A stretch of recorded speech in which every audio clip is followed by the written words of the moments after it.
So I'm calling on Solid. Mate, I would love you to do a video just on the DR650 and what you can speculate, guesstimate, on what's going to happen with that in 2022. I would love to know.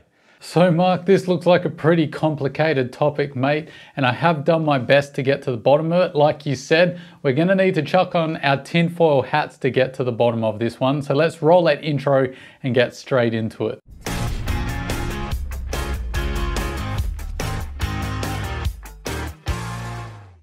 All right, Mark, as requested, here's the damn tinfoil hat. Now let's get into this ridiculous business with this silly hat on, the things I do for YouTube. So let's talk about the ABS laws, the ADR laws, the emission standards, and the grandfather clause. The ABS laws are mandatory for every motorcycle that isn't an enduro or a trials bike by 2022 in Australia. So that's what's got everyone worried, including Mark and myself, about the DR650. It's a very real possibility of being discontinued because of that. Now, the reason it's been able to be produced until this point is because of what's called the grandfather clause.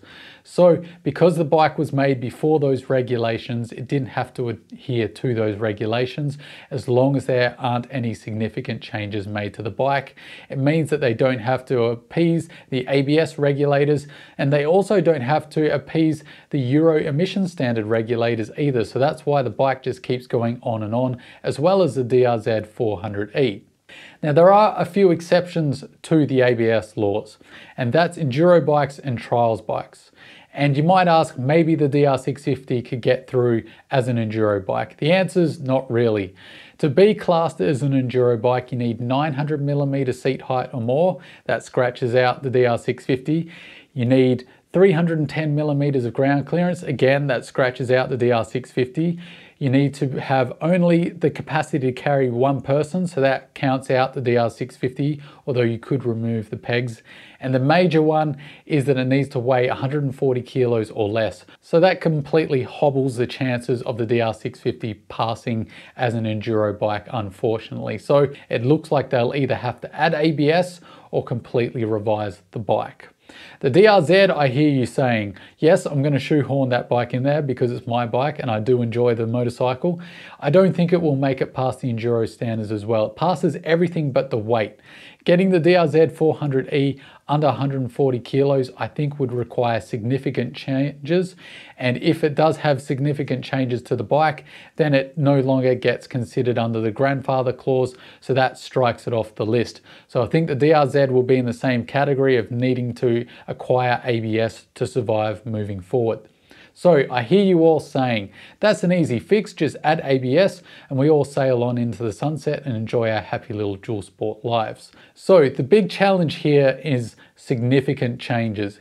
If they do add ABS, will it be considered by the regulators to be a significant change? Because if it is, that means it's no point just adding ABS, because then they will have to make significant changes to the bike to adhere to the emission standards, because they're currently protected by those grandfather clauses. But if they make significant changes like ABS, if it is considered to be so, they will have to address all the emissions problems as well, which means basically designing bikes from the ground up from scratch, which is not really what Suzuki are probably looking to do with their limited funds at the moment. And they're kind of gun shy at doing completely new motorcycles at the moment, if you hadn't already noticed. So ABS, just adding it as is a tricky question. It could be considered as a minor update and not get the focus of regulators, but it is a real gamble and I'm not sure if it's possible. I'm pretty sure if I was a regulator and I saw ABS being added, it'd be considered a significant change and a good excuse to apply the emission standards to the DR650 and likewise the DRZ400. So I don't think you can just slap ABS on there and everything will be fine, but who knows, I could be wrong. Let's hope I am. But let's look at the other scenarios now that we've discussed all that annoying legislation, and I'm going to remove this ridiculous hat. Okay, so let's talk about if they do have to make significant changes to adhere to these emission standards and to the ABS regulations. So I don't necessarily think this would be a bad thing. And in fact, the first scenario I can think of I would really look forward to. I understand what Mark is saying when he is waxing lyrical and talking about how he loves the simplicity of his DR650. And I think they really should try and keep the spirit of that bike. One of the amazing things about the DR650 is how simple of a bike it is. It's a blank canvas for anyone wanting to create their own bike. It leaves it up to the owner to decide how to customize the motorcycle. I think they can keep that spirit with an updated DR650, but you will have to let go of a few things. You're no longer going to be able to have a carburetor.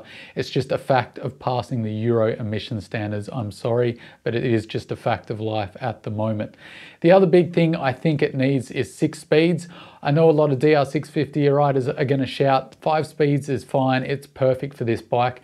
And I don't disagree, the DR650's 5-speed gearbox is pretty capable. But hear me out on the 6-speed gearbox. It's so much better for being able to keep a close ratio gearbox for the tight stuff in the off-road conditions, while still maintaining that 6th gear for an overdrive. It's just the 6 gears that it's able to allocate to the different riding situations is just way better for off-road and on-road scenarios compared to the 5-speed gearbox. The 5-speed gearbox, like I said, isn't terrible, but we can always make it better.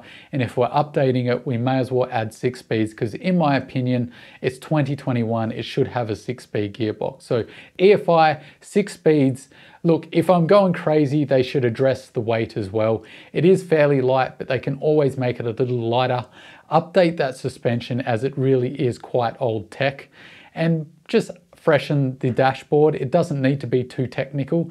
I'm happy with a simple dash. Please do not add any more electronics other than ABS. I don't want traction control on here. I don't really want a TFT screen with all these whiz-bang majigs on them. I know that sounds a little old school, but on a dual sport, it's just not needed. If they add it, sure, nice, but please don't add traction control or any techno wizardry. It's already annoying enough having to turn ABS off when you get to the dirt. So that's scenario number 1. Basically Suzuki's version of a KTM 690 Enduro R, but at a much affordable price. Of course, adding all those things and huge R&D which will be required, because remember, this DR650 is oil cooled, so they're going to have to completely revise that motor to add liquid cooling, because there's no other way for them to pass those Euro emission standards without liquid cooling, if you ask me. And that EFI, they're probably going to have to completely redesign the engine, maybe even make a completely new motor, because of how many changes it'll require for that EFI. So it really is a big task to do. So I would expect a price increase here. If they can keep it between 10 and 13,000 Australian, I think that will be right on the money for basically a budget version of the KTM 690 Enduro R. That is my biggest hope, and basically the unicorn version of the DR650 for myself, but I'd love to know what you think. The other scenario, which I hope they don't do, and Mark did talk about here, is doing a Kawasaki and basically doing what they did with the KLR 650. Making it more modern, but in the process they didn't really make it better. They just put more weight on it, made it heavier, dragged it towards the adventure bike world even more, and it left most of us scratching our heads and wondering even if it was a dual sport anymore. So I hope they don't do it to the DR650, just make it heavier, make it a little more modern, and try and get through as cheap as possible and freshen it up. I hope they don't do a KLR 650. So that is a second option that can happen. The third one that I've heard bandied around as well is basically a parallel twin DR650.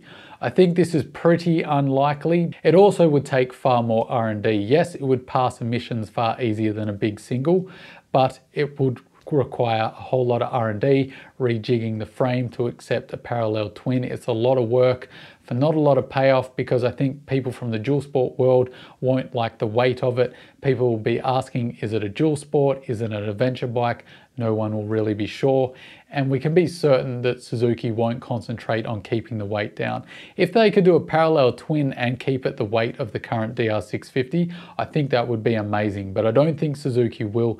So I think the parallel twin idea will probably die before it even makes it to the marketing team at Suzuki. The final option is also a very real one, and if you're emotional, brace yourself now, and that's that Suzuki just kill off the DR650.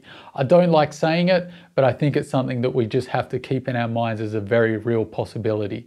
Because if something so simple as adding ABS will mean that they will knock-on effects mean they have to meet the emission standards, completely revise and rebuild the DR650, then they might just put it in the too hard and too expensive basket. You've got to remember Suzuki are finding it tough at the moment. Japan have been in a 30-year recession. Particularly Suzuki have not taken any chances with motorcycles lately. Try and think to yourself, when was the last all-new, completely designed from the ground up Suzuki model you can think of?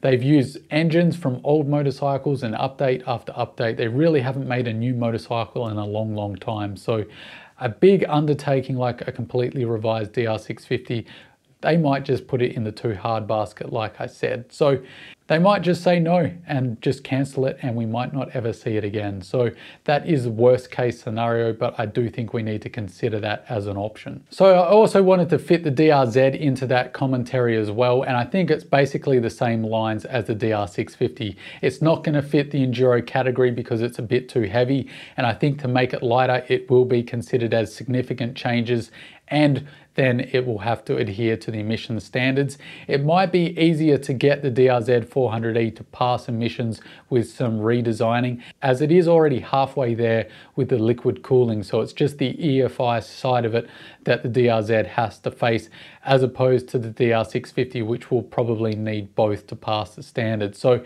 it is a little closer to being considered as a refresh. And I would really like to see that, as can you imagine a modern DRZ400E with EFI 6 speeds and even lighter? That would just be damn amazing. I would be even more excited than the DR650 personally, but if they did either of those, a complete revision would be absolutely amazing. So I would love to know what you guys think. How do you want to see this DR650 thing moving forward? Do you want it just with ABS and keep the carburetors?